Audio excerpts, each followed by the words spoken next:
ഡൽഹി അക്ബർ റോഡിന്റെ പേര് മാറ്റണമെന്നാവശ്യപ്പെട്ട് പ്രതിഷേധം. അക്ബർ റോഡിലെ സൈൻ ബോർഡുകളിൽ കരിയോയിൽ ഒഴിച്ചാണ് പ്രതിഷേധം. ഡൽഹിയിൽ നിന്ന് ഗൗതം അനന്തനാരായണൻ ചേരുന്നു. ഗൗതം, എന്താണ് വിവരങ്ങൾ?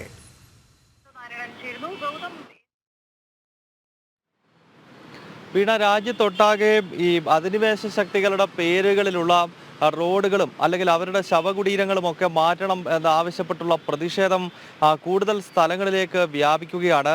ഞാൻ നിൽക്കുന്നത് ഈ ഡൽഹിയിലെ അക്ബർ റോഡിലാണ്. അക്ബർ റോഡിലെ ഇത്തരം നിരവധി സൈൻ ബോർഡുകൾ ഇന്നലെ രാത്രിയിൽ ഒരു കൂട്ടം ചെറുപ്പക്കാർ യുവാക്കളെത്തി മായ്ച്ചു കളയുകയും, അതായത് ഈ സ്പ്രേ പെയിന്റുകൾ ഉപയോഗിച്ച് മായ്ച്ചു കളയുകയും അതിനുശേഷം ഈ അക്ബർ റോഡിന്റെ മുകളിൽ ഛത്രപതി ശിവജി മഹാരാജിന്റെയും അതോടൊപ്പം തന്നെ റാണ പ്രതാപിന്റെയും പൃഥ്വിരാജ് ചൗഹാന്റെയും ഒക്കെ, അതായത് പഴയ ഹിന്ദു രാജാക്കന്മാർ അല്ലെങ്കിൽ ഇസ്ലാമിക അധിനിവേശ ശക്തികളെ യുദ്ധത്തിലൂടെ പരാജയപ്പെടുത്തുകയും അതിനെ പ്രതിരോധിക്കുകയും ചെയ്തിട്ടുള്ള ദേശീയ പുരുഷന്മാരുടെ ചിത്രങ്ങൾ ഈ സൈൻ ബോർഡുകളിൽ ഇവരെ പതിക്കുകയും ചെയ്തു. ഏതെങ്കിലും ഒരു സംഘടനയുടെ ബാനറിലല്ല ഇത്തരമൊരു സംഭവം നടന്നിരിക്കുന്നത്, അല്ലെങ്കിൽ ഏതെങ്കിലും ഒരു സംഘടനയുടെ ആളുകളാണ് തങ്ങളെന്ന് പറഞ്ഞുകൊണ്ടല്ല ഈ പ്രതിഷേധം നടന്നിരിക്കുന്നത് എന്നതുകൂടി ശ്രദ്ധേയമാണ്. ഈ സൈൻ ബോർഡുകൾ ഇന്നിപ്പോൾ രാവിലെ കാലത്ത് ഡൽഹി പോലീസ് എത്തി തേച്ചു മായ്ച്ച് ക്ലീൻ ചെയ്തിരിക്കുകയാണ്. എങ്കിൽ പോലും നമുക്കിവിടെ ഈ ചെറിയ പാടുകൾ, ഈ കരിയോയിലുമൊക്കെ ഇന്നലെ ഒഴിച്ചേക്കുന്നതിൻ്റെ ചില പാടുകളൊക്കെ നമുക്കിവിടെ കാണാൻ കഴിയുന്നുണ്ട്.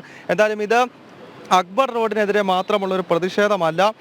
അടുത്തിടെ തുഗ്ലക് റോഡിലെ ഇത്തരം സൈൻ ബോർഡുകൾ മായ്ച്ചുകൊണ്ടുള്ള പ്രതിഷേധങ്ങൾ നടന്നിരുന്നു എന്നത് ശ്രദ്ധേയമായിരുന്നു. മാത്രമല്ല, മഹാരാഷ്ട്രയിൽ എത്തിക്കഴിഞ്ഞാൽ അവിടെ ഔറംഗസേബിന്റെ ശവകുടീരം തന്നെ ഛത്രപതി ശിവാജി നഗറിൽ നിന്നും എടുത്തു മാറ്റണം എന്നാവശ്യപ്പെട്ടുകൊണ്ടുള്ള വലിയ പ്രതിഷേധം മഹാരാഷ്ട്രയിൽ എങ്ങും നടക്കുകയാണ്. ഡൽഹിയിൽ തന്നെ നേരത്തെ ഔറംഗസേബിന്റെ പേരിലൊരു റോഡ് ഉണ്ടായിരുന്നു. നമുക്കറിയാം, മോദി സർക്കാർ അധികാരത്തിലേറിയ 2014 ഈ ഔറംഗസേബിന്റെ പേരിലുള്ള റോഡ് APJ അബ്ദുൽ കലാമിൻ്റെ, ഭാരതത്തിൻ്റെ അഭിമാനമായിട്ടുള്ള, നമ്മളുടെ മിസൈൽ മാൻ എന്ന വിശേഷണമുള്ള ഭാരതത്തിൻ്റെ മുൻ രാഷ്ട്രപതി കൂടിയായിട്ടുള്ള APJ അബ്ദുൽ കലാമിൻ്റെ പേര് ഔറംഗസേബിൻ്റെ പേര് മായ്ച്ചതിന് ശേഷം പിന്നീട് കലാംജിയുടെ പേര് റോഡിന് നൽകുകയുണ്ടായി. അതുപോലെ അക്ബർ റോഡും തുഗ്ലക് റോഡും ഒക്കെ മാറ്റി ഭാരതത്തിൻ്റെ ദേശീയ പുരുഷന്മാരുടെ പേരുകൾ ഈ പാതകൾക്ക് നൽകണം എന്നാവശ്യപ്പെട്ടുകൊണ്ടാണ് ഈ പ്രതിഷേധം വ്യാപകമാകുന്നത്. വീണ.